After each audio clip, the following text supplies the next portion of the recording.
தேர்தல் ஆணையத்திடம் போலி ஆவணம் கொடுத்து கட்சியை அன்புமணி அபகரித்திருப்பதாக பாமக எம்எல்ஏ ஜி.கே. மணி குற்றம் சுமத்தி இருக்கும் நிலையில் அன்புமணியிடம் இருந்து கட்சியை பறிப்பதற்காக ஜி.கே. மணி அவதூறு பரப்பி வருவதாக அன்புமணி தரப்பு பாமக வழக்கறிஞர் பாலு பதிலுக்கு குற்றம் சுமத்தி இருக்கிறார்.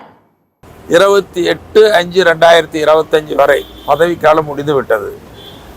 ஆனால் மருத்துவர் அன்புமணி அவர்கள் ஒரு போலியான ஆவணத்தை தயாரித்து, அதாவது 2023ஆம் ஆண்டு அவர் பொதுக்குழுவில் தலைவராக தேர்ந்தெடுக்கப்பட்டதாக ஒரு போலி ஆவணத்தை தயாரித்து தேர்தல் ஆணையத்திடம் வழங்கியிருக்கிறார்.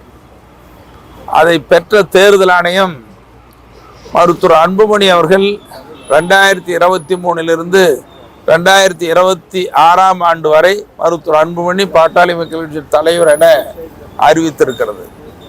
இது தேர்தல் ஆணையத்துடைய மோசடி நடவடிக்கை.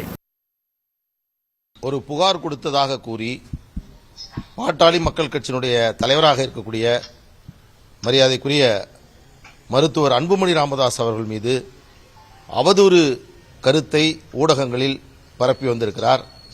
இந்த கட்சியை மருத்துவர் அன்புமணி ராமதாஸ் அவரிடம் பறிக்க வேண்டும், இந்த கட்சியை தானும் தன் மகனும் கைப்பற்ற வேண்டும் என்பதற்காகத்தான் இந்த காரியத்தை ஜி.கே. மணி அவர்கள் செய்து கொண்டிருக்கிறார். நான் சவாலாக சொல்லுகிறேன்,